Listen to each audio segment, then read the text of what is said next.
Stock மார்க்கெட்ல invest பண்ணணும்னு ரொம்ப நாளா ஆசை. ஆனா எப்படி ஸ்டார்ட் பண்றதுன்னு தெரியாம யோசிச்சுட்டு இருக்கீங்களா? Don't worry.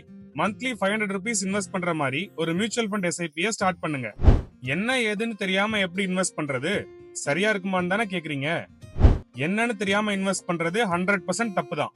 ஆனா 7 வருஷம் முன்னாடி என் ஒய்ஃபோட பேசிட்டு இருந்தப்ப மந்த்லி இன்வெஸ்ட் பண்ற மாதிரி மியூச்சுவல் ஃபண்ட்ஸ்னு ஏதோ இருக்காமே அப்படின்னு கேஷுவலா ஸ்டார்ட் பண்ண எஸ்ஐபி தான் என்ன ஸ்டாக் மார்க்கெட்ஸ் பத்தி நிறைய தெரிஞ்சுக்க வச்சது. கோவிடுக்கு அப்புறம் வந்த அமேசிங்கான bull rally, market ups and downs, local and global politics எப்படி நம்ம எக்கானமியை இம்பாக்ட் பண்ணுதுன்னு ஏகப்பட்ட லேர்னிங்ஸ். சோ நீங்களும் நிப்டி 50 இண்டெக்ஸ் ஃபண்ட்ல ஒரு மந்த்லி எஸ்ஐபியை ஸ்டார்ட் பண்ணுங்க. நாம எல்லாரும் சேர்ந்து ஸ்டாக் மார்க்கெட் பத்தி டீடைல்டா தெரிஞ்சுக்கலாம். டாப் மியூச்சுவல் ஃபண்ட் இன்வெஸ்ட்மெண்ட் பிளாட்ஃபார்ம்ஸோட லிங்க பயோல கொடுத்திருக்கேன். அதுல எந்த ஆப் உங்களுக்கு கம்ஃபர்டபுளா இருக்குன்னு நினைக்கிறீங்களோ அதுல அக்கவுண்ட் செட்டப் பண்ணி வைங்க. அடுத்த வீடியோல எப்படி ஒரு எஸ்ஐபியை ஸ்டார்ட் பண்றதுங்கறத பத்தி பார்க்கலாம். Stay tune.